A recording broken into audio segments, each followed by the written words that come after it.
Povo querido, povo de Deus, tudo bem com vocês? Olha só, mais um vídeo aqui para me falar de algumas coisas, né, no qual eu louvo a Deus, glorifico a Deus por Deus ter me concedido, né, cada dia mais e aprendendo dentro da sua palavra, né. Não sou nenhum teólogo, não sou nenhum filósofo, não sou nenhum homem de alto clero, né, digamos assim, de alto padrão no ministério ainda, mas a Bíblia diz que nos é imposta essa obrigação de falar das boas novas, né, de Jesus. E o que Deus tem feito na minha vida é algo extraordinário, que eu, não para me auto-vangloriar, e sim para a glória de Deus, né, porque a Ele toda honra e toda glória será a Ele. Mas da onde Deus me tirou, da onde Ele deseja tirar você que talvez está me assistindo aí, do lamaçal do pecado, da prostituição, do alcoolismo, de coisas que aos nossos olhos são coisas que dá para passar. Deus permite tomar uma cervejinha, fumar um cigarro, falar mal do vizinho, colocar algo, sei lá, que deforma o corpo da gente, não sei. Eu não estou aqui para mim falar mal de ninguém, mas sim para me falar do que Deus tem feito, né, na minha vida. Então, o assunto aqui, basicamente, é sobre os fundamentos da igreja. O que é isso, Francisco? Por exemplo, para mim entrar nesse assunto, eu escrevi algumas teses aqui, sabe? Dentro da Bíblia eu vou buscando, eu tenho alguns livros aqui, algumas revistas da Escola Bíblica Dominical, vou juntar uma coisa e outra, e quando penso que não, eu formo ali, eu elaboro um sermão ali, uma oratória muito construtiva, né? E aí eu resolvo expor aqui, fazer esse vídeo, né? Da mesma maneira que eu fazia vídeo aí para me autopopularizar aí quando eu era do mundão, hoje eu gosto de fazer algo aqui também que traga resultado da parte do Senhor. Então, assim, para que nós entendamos um pouco mais sobre os princípios, fundamentos da igreja, primeiro eu quero trazer dois casos aqui, onde está repercutindo muito nas redes sociais. Primeiro, eu vou falar de um crente e de um católico, certo? Tem um missionário mirim, por nome de Miguel Oliveira, está sendo bombardeado aí nas redes sociais por algumas falsas profecias, por algumas pregações interpretadas por youtubers e outros mais, né? Porque a gente que grava vídeo, que usa as redes sociais para alguns para trabalho, outros para entretenimento, é viável que isso aconteça. Ou seja, não tem um bom sem defeito, não estou aqui para me julgar ele, nem muito menos o outro que eu vou falar agora, que é o Frei Gilson, né? Um homem onde eu tenho total respeito também, igual eu tenho pelo o Miguel Oliveira, um homem onde levanta multidões aí na madrugada para orar, para fazer o Santo Rosário aí, com todo respeito à religião católica.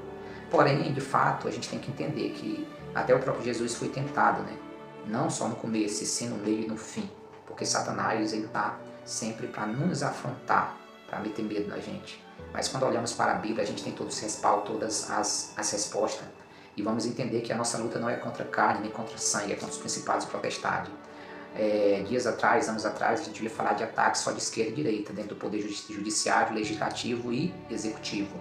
Hoje, isso está abrangindo os homens, né, que levam o evangelho genuíno de Jesus, né? Claro que a gente não pode descartar que a Bíblia também vai falar sobre os falsos profetas, né? Então, a gente não pode também sair acreditando em tudo, né? Quer entender um pouco mais, vai lá em Mateus 24 vai falar sobre falsos profetas, né? Que surgirão muitos, né? Que enganariam até mesmo os que estão firmes em Cristo Jesus. Então, a gente tem que ficar esperto com isso. Não estou aqui para me criticar nenhum deles, mas para me trazer essas duas teses primeiro, para poder entrar no texto. Mas tudo bem. Tem muitas pessoas aí que gostam de postar indiretas, né? No status do WhatsApp, nos stories do Instagram, na linha do tempo do Facebook, indiretinha, né? Pra família, para amigos. Cara, o nosso objetivo como discípulo, como servo, como filho de Deus, é somente um: é ir para o céu. E para a gente ir para o céu não precisa disso. Simplesmente pega o seu telefone e faz um vídeo, escreve uma mensagem motivacional, envia para alguém. Isso são obras de Deus, são frutos do Espírito. Mas você usar suas redes sociais para jogar indiretinho para cá e para lá, isso não é legal, isso não é bom. Eu sempre falo para minha esposa e para qualquer pessoa, se for para mim colocar algo nas minhas redes sociais para gerar desconforto para quem for assistir, eu prefiro não colocar. Eu tento sempre levar algo para que sirva pelo menos um pouquinho, para que a semente fique plantada um pouquinho, tanto na área física, na área espiritual, ou na área conjugal, ou na área profissional, mas que fique plantado um pouquinho de coisas boas, não de coisas ruins. Então, a gente tem observado muito indiretas aí, né, nos status do WhatsApp. Então, chega dessa religiosidade, chega de estar vamos se unir em um só propósito, de falar de Jesus, de entregar nossa vida para Jesus e esperar Ele. Porque o crente, que é crente, ele tem anseio para a volta de Jesus. Agora, outros que não são, muitas das vezes preferem que Jesus não volte e que fica aqui vivendo da luxúria.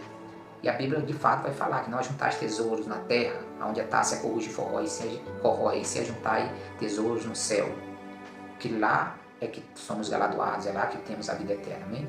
Então, para que entramos agora um pouco mais no texto, aliás, no tema desse vídeo, para que não fique bem profundo, que vai ficar de uma forma ou de outra, eu quero deixar esse conselho: use suas redes sociais para evangelizar e não para criticar nem jogar em direto com o coleguinha, tá bom? Faça isso, é um pedido que a gente faz, o mundo já está cheio de críticos, né? Precisamos ser diferentes. Então vamos lá.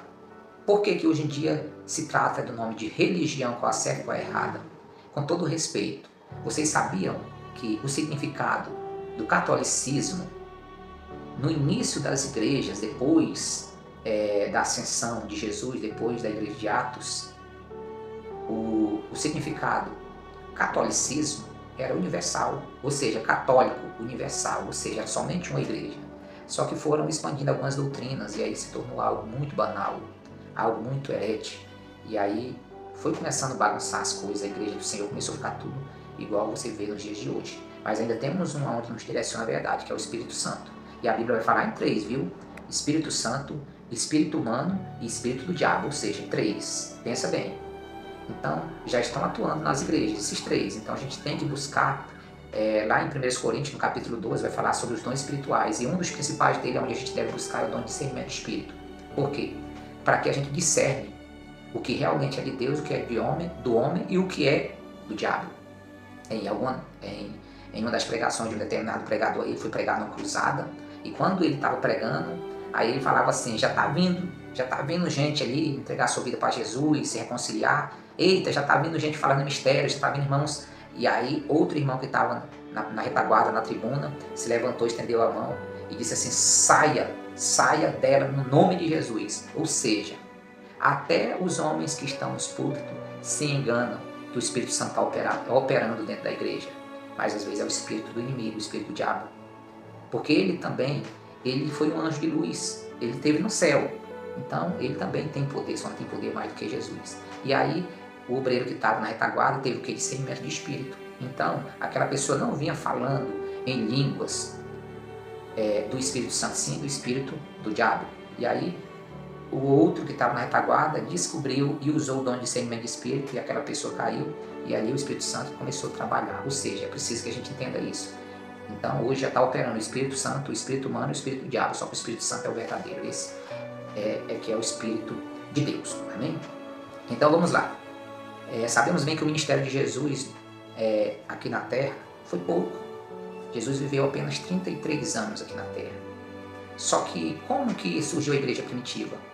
Quando vamos no livro de Gênesis capítulo 6, vamos entender que Jesus, ou que Deus, já tinha se arrependido de tantas heresias e maldição daquele povo, do povo aqui na Terra.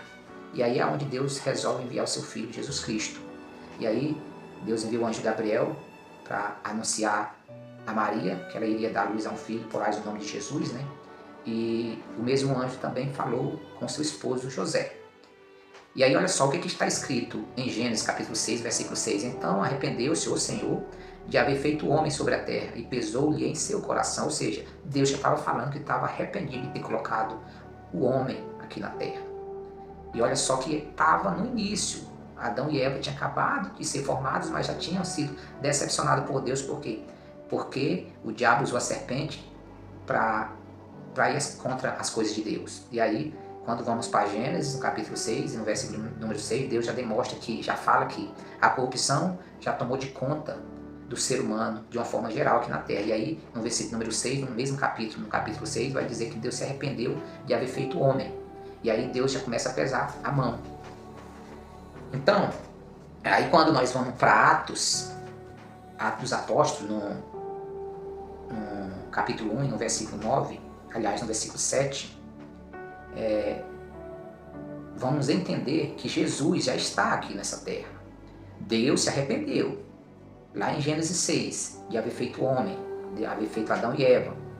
E aí ele viu que as coisas não iam ser fáceis, ele enviou o anjo para anunciar a Maria, que ela iria dar um filho, enviou o mesmo anjo a José, e Jesus nasce. Jesus reina por 33 anos, o ministério de Jesus é curto. Jesus discipula, escolhe 12 para caminhar lado a lado com ele. Jesus levava ele nos montes, nas montanhas, para preparar eles, para quando ele fosse, eles ficassem evangelizando o povo aqui na terra, para que o mundo, a humanidade não caísse em tamanha, digamos assim, erupção, ou seja, em tamanho pecado, igual já tinha acontecido em Sodoma e Gomorra. E aí quando Jesus anuncia a sua ascensão, aqui em Atos 1, no versículo de número 7, ele diz: não vos pertence saber o tempo ou as estações que o Pai estabeleceu pelo meu próprio poder. Era Jesus falando que Deus, o seu Pai, já tinha estabelecido o tempo que ele iria reinar aqui na terra. E que ele iria morrer pelo meu e pelo seu pecado. E aí, no versículo de número 8, ele diz: mas recebereis virtude do Espírito Santo. Ou seja, ele estava dizendo que Deus, o seu Pai, tinha estabelecido o tempo para ele reinar aqui, e que ele iria morrer pelos nossos pecados, mas o Espírito Santo ia ficar sobre nós. Ou seja, era Deus dizendo para os 12 discípulos que o meu Espírito vai ficar sobre vós, e serás testemunhas tanto em Jerusalém como em toda a Judéia e Samaria e até os confins da terra. Ou seja, aqui Jesus anuncia sua ascensão e fala aos discípulos que Deus, que é o seu Pai, estabeleceu um tempo para ele ficar aqui e poder, e que ele vinha com o objetivo de morrer por nós. Mas quando ele subisse, o Espírito Santo iria habitar sobre os discípulos. E aí no versículo 9 vai dizer: e quando dizia isto, vendou-lhes, foi elevado às alturas, e uma nuvem o recebeu, ocultando a seus olhos. Ou seja, naquele momento, Jesus foi elevado aos céus. Aí vamos para Atos 2. Aí se cumpre o que Jesus tinha falado para os 12 discípulos. Atos 2, versículo de número 1 em diante. E cumprindo-se o dia de Pentecostes, estavam todos reunidos no mesmo lugar, e de repente veio do céu um som como de um vento veemente e impetuoso, encheu toda a casa e que estavam assentados. Foram vistos por eles línguas repartidas como que de fogo, e os quais pousaram sobre cada um deles. E aí todos foram cheios do Espírito Santo. Ou seja, vamos entender, em Gênesis primeiro, Deus criou Adão e Eva, os céus e a terra, e tudo que há e vida. Em Gênesis 6, Deus já tinha arrependido de ter feito o homem. Em Atos 1, Jesus, aliás, entre Gênesis 6 até Atos 1, Deus envia seu Filho para reinar aqui na terra, evangelizando o povo. Em Atos 1, Jesus reúne os 12 discípulos e fala: eu vou subir, mas o meu Espírito vai ficar com vocês. Em Atos 2 se cumpre o que Jesus tinha anunciado aos discípulos em Atos 1. O Espírito desce sobre eles e eles são cheios do Espírito Santo. Aí, dali para cá, é que vai começar os fundamentos da igreja primitiva. Começa aqui em Atos 1 e 2. Só que, se passam muitos anos, e eu vou ressaltar um pouco mais, para que o vídeo não fique muito longo, e no século 1517, surge um homem, por nome de Martinho Lutero, e ele escreve 95 teses com textos bíblicos que iam contra as doutrinas católicas e contra as tradições e práticas da mesma igreja. Ou seja, eu torno a repetir, católico significa universal. Hoje é que não se trata mais disso, mas alguns historiadores dizem que a palavra católico era traduzida como universal, ou seja, era somente uma igreja universal. E quando a gente vai para a Bíblia, a gente vai entender que a primeira igreja primitiva de Atos, eles oravam em prol de um só propósito. Ou seja, quando eles faziam ali, não era um pedindo, por exemplo, eu vou orar para me pedir uma casa, o outro ali, eu vou orar para me pedir um carro, eu vou orar aqui para Deus levantar a minha família, eu vou orar aqui para que haja mantimento na minha casa. Não. eles oravam um só propósito, e ali o Espírito Santo de Deus pousou sobre eles e as coisas aconteceram. Então, católico significa universal, era para nós sermos somente uma igreja universal e abraçar o Espírito Santo de Deus, e aí todos nós, eu creio em Cristo Jesus, que estaríamos salvos, não estava essa divisão hoje de igrejas, de religiões. Por exemplo, no ano de 1517, aí Martinho Lutero entra com a Reforma Protestante. E aí ele começa a trabalhar os paradigmas. O Espírito Santo que habitou em Paulo, que era Saulo, perseguidor do Evangelho, ali nas estradas de Damasco, na Síria, foi o mesmo Espírito que despertou Lutero, aquele jovem alemão, a trabalhar contra as tradições e práticas das doutrinas da igreja que estava morrendo, da igreja que de fato estava fugindo dos contextos bíblicos. E aí a gente vai entender que a partir dali as coisas começam a mudar. Aí Martinho Lutero escreve ali as 95 teses, e aí ele tinha um problema grande com a justiça resolve revogar, mas não consegue, e aí gera aquele protesto. Por isso que se deu o nome Reforma Protestante, surgiu ali. Ele que foi o fundador. Então, existe relato que os teólogos e os historiadores afirmam que por volta do ano de 1200 a 1500, deu uma diminuída nas heresias que já estavam tendo dentro da igreja católica. Mas não tinha cessado ainda. E por volta do século XVI, alguns historiadores dizem que por volta do século XVI a igreja chega ao ápice da maior heresia. E entra o Papa de número 10, por nome Papa Leão X. E ele assume o ministério papal com o desejo de construir a famosa Basílica de São Pedro, que é a catedral. E para isso precisava de recurso, precisava de dinheiro. E agora entra em cena uma das piores e maiores heresias de todos os tempos dentro da Igreja Católica, que se chama as indulgências papal. O que era isso, Francisco, indulgência papal? O que isso significa? Isso significa que funciona dessa forma. Qualquer pecador, olha só para você entender, qualquer pecador, homem ou mulher, só poderia ser salvo só poderia ser salvo e receber o perdão dos pecados mediante a troca de um documento assinado pelo Papa Leão X. E esse documento ele era comprado, esse documento ele era pago, e isso tudo se tratava o nome de indulgência. Por isso que colocaram o nome de indulgência papal. Ou seja, dessa forma, as pessoas só iriam para o céu e só eram salvas e só tinham os seus pecados perdoados perante pagar aquela indulgência que foi dado o nome de indulgência papal. E aí aquele dinheiro não era nada do que eles prometiam para o povo, para os fiéis, e sim para fazer a construção da Basílica de São Pedro. E tudo isso era obra das mãos dos homens, não era obra da mão de Deus. E aí vamos entender que a Bíblia vai falar sobre dízimos e ofertas. E para onde era que isso estava indo? Olha o rumo que a igreja católica apostólica romana estava se indo. Lembrando que Lutero era pároco, era padre, ele estava ali no meio, observando tudo. Só que o Espírito Santo ia ter que levantar alguém ali dentro, e foi justamente o que aconteceu com ele. Aí, quando nós vamos para o livro de Malaquias, capítulo 3, versículo 8, versículo, se eu não me engano, 10 e 18, vai falar sobre os dízimos. E aí, nessa época, a Igreja Católica passou uma das piores crises de todos os tempos.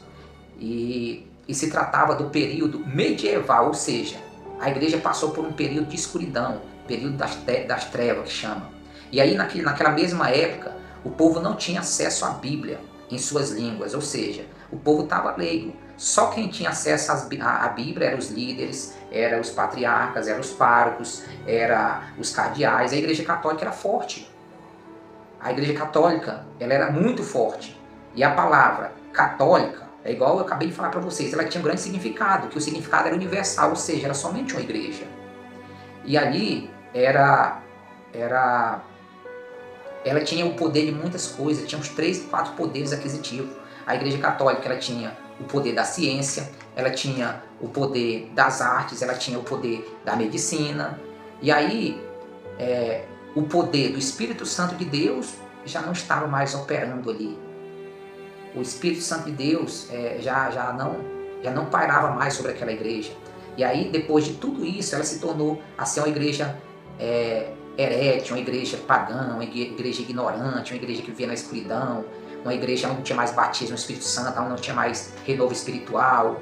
E já fazia décadas sem isso. E se tornou realmente uma igreja com total decadência e dependente das obras das mãos humanas e não mais das mãos de Deus. E é isso que ainda assim a gente se vê praticamente até os dias de hoje. Mas da mesma maneira que Deus escolheu um perseguidor, que foi Paulo, como eu falei, para levantar ali e fazer um homem diferente segundo o seu poder, né, o poder do Espírito Santo, Martinho Lutero também ele teve o mesmo encontro ali com Deus, e as histórias dizem que, da mesma maneira que Paulo escrevia as cartas à igreja de Éfeso, de Tessalônica, de Corinto e de Filipos, da mesma maneira que Paulo escrevia as 7 cartas às igrejas da Ásia Menor, Lutero também, ele passou por uma crise, ele tinha alguns problemas com a justiça, e ele se dirigiu a um castelo, e ali ele foi estudar a Bíblia, e ali foi onde ele montou as teses, né? Fez as 95 teses, que gerou todo o que eu posso falar, surgiu todo aquele protesto, e aí se tratou o nome de Reforma Protestante. Então, assim, da mesma maneira que Deus trabalhou no coração de Paulo, Deus trabalhou no coração de Lutero. E aí foi aí que surgiu a Reforma Protestante. Lutero era um monge, e ele era de uma cidade ali, uma cidade muito pequena, por nome de Wittenberg, ali, que ficava no interior da Alemanha. E ele se inspirava também na ordem de um santo católico, que é o Santo Agostinho. Ele era monge, Santo Agostinho era monge, e sendo os dois da mesma origem, sendo os dois, porém, párocos, padre alemãos, ali eles serviam a mesma igreja, mas Lutero ele tinha algo diferente, com a palavra justiça, que é o qual eu acabei de falar. E aí ele nesse período, ele foi enviado a Roma, né? Porque os padres eles são enviados para alguns lugares. Nesse mesmo período ele foi enviado a Roma para estudar mais sobre a Bíblia. E aí ele se formou, foi caçado pelas autoridades, se escondeu por muitos anos em cavernas. E ali foi onde eu acabei de falar, ele teve ideias de traduzir a Bíblia para outras línguas, que é onde eu falei lá atrás, que o povo católico não tinha mais acesso à Bíblia em suas línguas. E aí ele traduziu e de repente ele se depara com uma obra-prima nas Escrituras, do justo apóstolo Paulo, que eu acabei de falar. Qual é essa obra-prima, Francisco? É na Epístola de Romanos, no livro de Romanos, no capítulo 1 e no versículo número 16. Como Lutero ele tinha o problemão de justiça, aí quando ele abre a Epístola do apóstolo Paulo, no livro de Romanos, aqui ó, Romanos 1, na primeira epístola logo, para ver como o Espírito Santo trabalha. Romanos 1, aí ele se depara com o seguinte texto: o justo vive pela fé. Ou seja, o Espírito Santo começou a trabalhar. Aí ele vai em Romanos 1,17. Aí daí ele vai entender que a salvação não é... Aliás, ele vai entender que a salvação é pela fé. Não é mediante a obras e mãos humanas. Não é mediante a compra e venda de indulgências. Não é mediante esse tipo de coisa. E aí Lutero ele passa a entender que a salvação ela é pela fé, pela graça. Não é preciso você pagar por nada.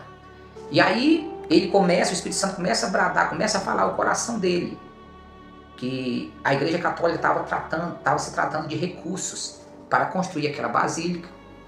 E aí ele também começa a entender, com essa passagem bíblica, que a salvação é mediante a fé e não mediante a compra e venda de indulgências. Aí ele foi mais fundo no negócio. Aí ele ressaltou ainda dizendo mais que a salvação também não é mediante a romarias, não é mediante a penitências, não é mediante a indulgências, não é mediante a rosários, não é mediante a terços, não é mediante a muito menos promessas. Ou seja, ele estava realmente protestando e sendo contra o que o catolicismo estava implantando dentro da igreja. E a partir dali, ele tem o seu encontro com Deus e com as Sagradas Escrituras. E aí ele conhece a verdade, que é o que está escrito em João 8,32. E assim é um pouco da história e das urgências que realmente foi urgentemente no Telo. Ele foi um homem que o Espírito Santo trabalhou, né, para que ele pudesse ter essa reforma. E para ter uma reforma, já teve uma deforma. E como estava tudo deformado, Deus levantou ele para fazer essa reforma em tudo, né? Então, o que eu quero dizer para quem está assistindo esse vídeo aqui, o que eu quero dizer para os irmãos é que se você realmente quer ter um encontro com Deus, se você realmente quer fazer um voto de confiança, quer confessar o Senhor e crer em Cristo Jesus, faça isso, ainda há tempo. Eu contei um pouco aqui de como surgiu a Reforma Protestante e citei alguns exemplos de dois que estão sendo bombardeados aí nas redes sociais, que é o missionário Miguel Oliveira e o Frei Gilson. Não idolatramos esses homens. Busquemos a Deus. Busquemos a Deus. Se você levanta de madrugada para fazer as suas orações, ore, busque a Deus, não idolatre homens, não idolatre pessoas. Busque a Deus. Porque eu creio que da mesma maneira que Jesus estava pregando ali no tabernáculo, ensinando os judeus, os discípulos, e dessa mesma forma, homens de Deus, Ele vai te chamar. Eles vão orar por você. E por mais que as críticas venham, os levantes venham, como o qual veio sobre eles aí, a gente tem que continuar firmes, buscando a Deus. Não postando, aconteceu isso com o Frei Gilson, com o meu pastor assim. Não, para com isso. Isso não é obra do Espírito Santo, isso é obra humana. Vamos buscar a Deus. Primeiro, vamos buscar a Deus e orar para que, se o meu pastor teve problema, Deus vai tomar de conta, Deus proverá. Se o meu padre teve problema, Deus vai tomar de conta, Deus proverá. Se o meu frei teve problema, Deus vai tomar de conta. Agora eu vou parar o meu rosário, minha oração, porque o Frei Gilson está dessa forma. Agora eu vou parar de ir no culto, nas pregações, porque o missionário Miguel Oliveira está dessa forma. Não, de forma alguma. Temos que seguir firmes. O nosso alvo é Cristo, o nosso alvo é Jesus. Amém? Então, que você tenha tido, abrir um pouco da sua mente através desse vídeo, um pouco do que eu estudei aqui, estou aprendendo. Eu creio que Deus vai me capacitar ainda para mim dar uma explanada melhor aqui nesse contexto, nessa tese aqui que eu quero passar para vocês, algo que realmente edifique vocês. Claro que as obras do Espírito Santo é Ele que faz, a gente só é vaso, a gente só leva a mensagem, a gente só fala as boas novas, só fala o testemunho, só fala de Jesus, mas quem transforma, quem liberta o homem do pecado é o Espírito Santo. Então, quero aqui finalizar esse vídeo, que Deus vos abençoe e que você fique na paz do Senhor Jesus, com todo respeito aos que estão assistindo esse vídeo, tanto faz católico, evangélico, espírito. Meu desejo é que Deus trabalhe na vida de cada um de vocês e que tenhamos cada dia mais o desejo de buscarmos primeiramente o reino de Deus, e as demais coisas depois serão acrescentadas. E vamos orar pelos necessitados. Amém? Que Deus nos abençoe e que ficamos na paz do Senhor Jesus Cristo, que a gente, brevemente, a gente está com qualidade melhor e que a gente vai trazer mais conteúdos aqui, falando, ensinando e aprendendo, né? Deixe seu comentário aí, vou postar esse vídeo no YouTube, deixe seu comentário aí para que a gente vai aprendendo, porque eu aprendo com vocês, vocês aprendem comigo e assim o nome de Deus vai sendo glorificado. Amém? Que Deus os abençoe.